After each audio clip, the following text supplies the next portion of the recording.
Member for Johnston. Thank you, Madam Deputy Acting Speaker.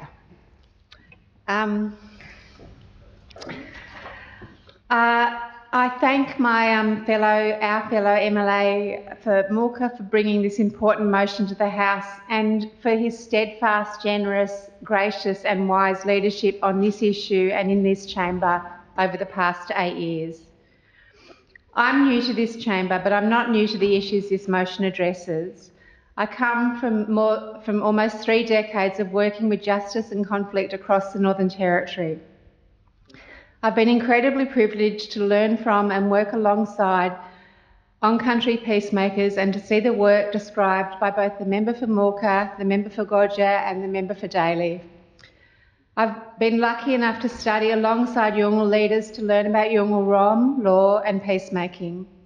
I've worked alongside the Ponki peacemakers in the Tiwi Islands, the Watja group in Nooka, the Southern Kurdiji mediators in Yuendamu, the Kurdiji mediators in Lajamanu, the Ali Kurang mediators in Wade, the Groote Island peacemakers, the Malrom project and many more.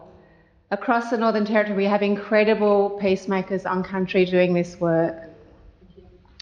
I also pay tribute to all the incredible work done by men and women, often very old men and women, peacemakers who work tirelessly every day and every night on the ground. I've seen this work supported by organisations as well across the Territory, including NAJA, Legal Aid, NAFLS, ARS, the Community Justice Centre and many other on-the-ground services. I've seen this across the Northern Territory in Yolngu country, in the desert, in the Tiwi Islands, in Wade. I've seen Aboriginal-led peacemaking do exactly what the Aboriginal Justice Agreement is committed to and is set up to do. But we need to make sure that the AJA gets the support that was committed to it. I welcome the development of the Aboriginal Justice Agreement and the Action Plan. I remember the signing of it, the agreement with bipartisan support with the then leader of the CLP and now Chief Minister and the then Shadow Attorney General, now Minister for Aboriginal Affairs, co-signing the document at Parliament House in 2022. And I remember at that time there was a lot of celebration of that bipartisan support, providing certainty for the agreement for the next 7 years and to enable the Aboriginal Justice Unit to implement their commitments. And I thank the member for Moorca for giving us the opportunity to reflect on this in this chamber and recommit to the goals of the Aboriginal Justice Agreement.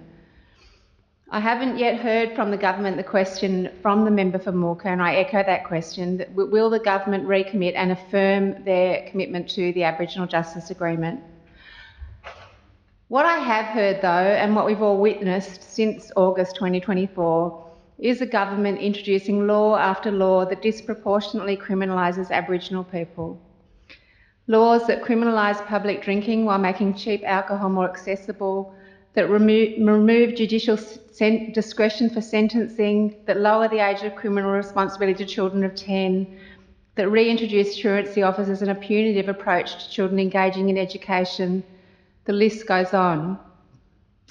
The goals of the Aboriginal Justice Agreement are clear and we've heard them from other members today, but just to repeat them, to reduce offending and imprisonment of Aboriginal Territorians, to engage and support Aboriginal leadership and to improve justice responses and services for Aboriginal Territorians.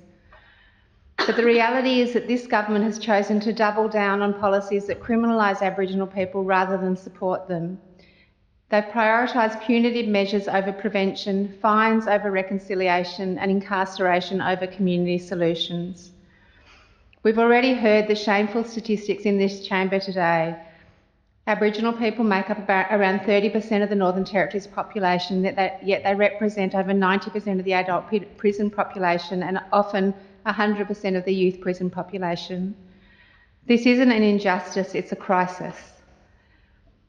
Last week, the Productivity Commission released a damning report on Indigenous disadvantage, showing that life expectancy for First Nations women in the Northern Territory has gone backwards, that targets around employment are worsening, as are indicators for birth weight, early childhood education, child development, youth engagement, employment, adult incarceration and youth detention.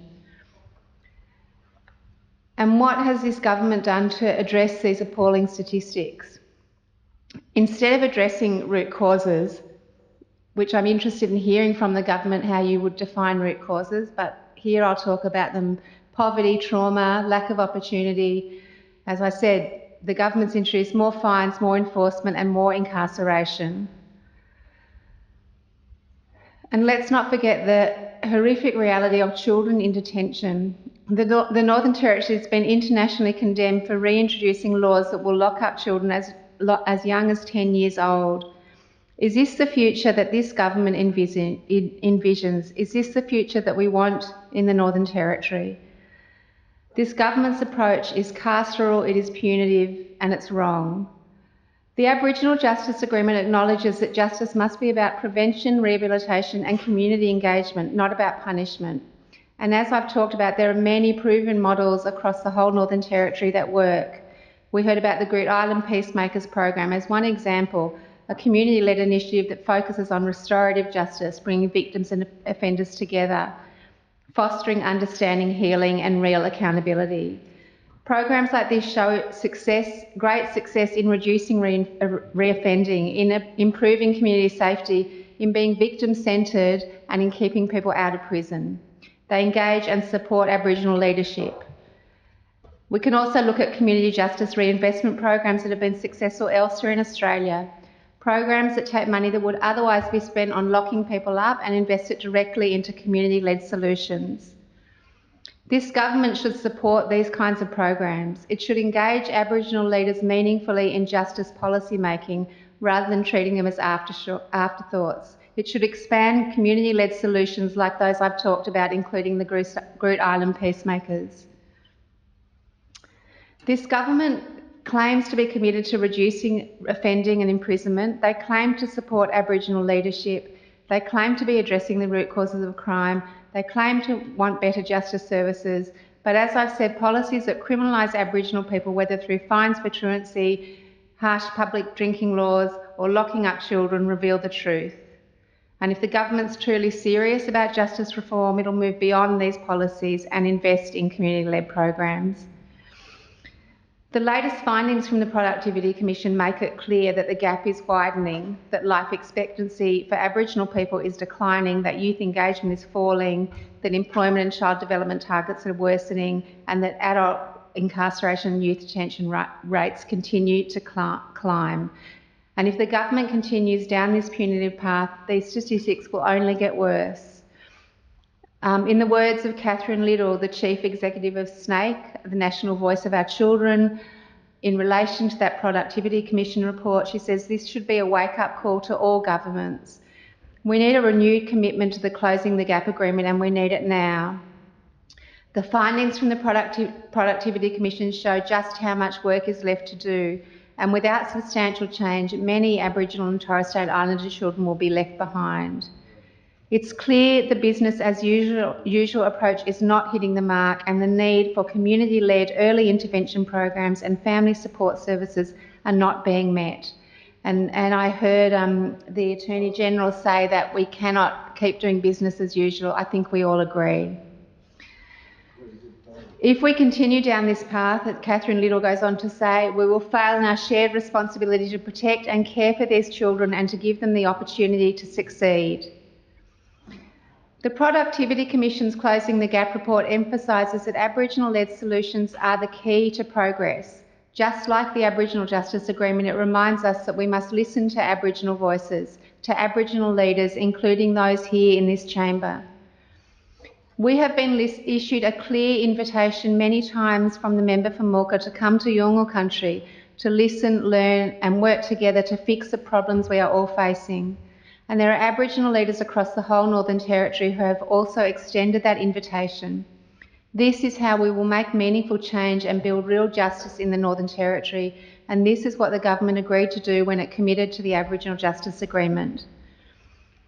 By recommitting to the Aboriginal Justice Agreement's objectives, this Assembly has the opportunity to do something more than celebrating locking up 500 more people or fining parents. We have the opportunity to reverse the cycle of incarceration, to build a justice system and a community that is fair, effective and safe for everybody. I commend the motion to the House and I urge all members to support it both in words and in action. Thank you, Acting Madam Deputy Speaker.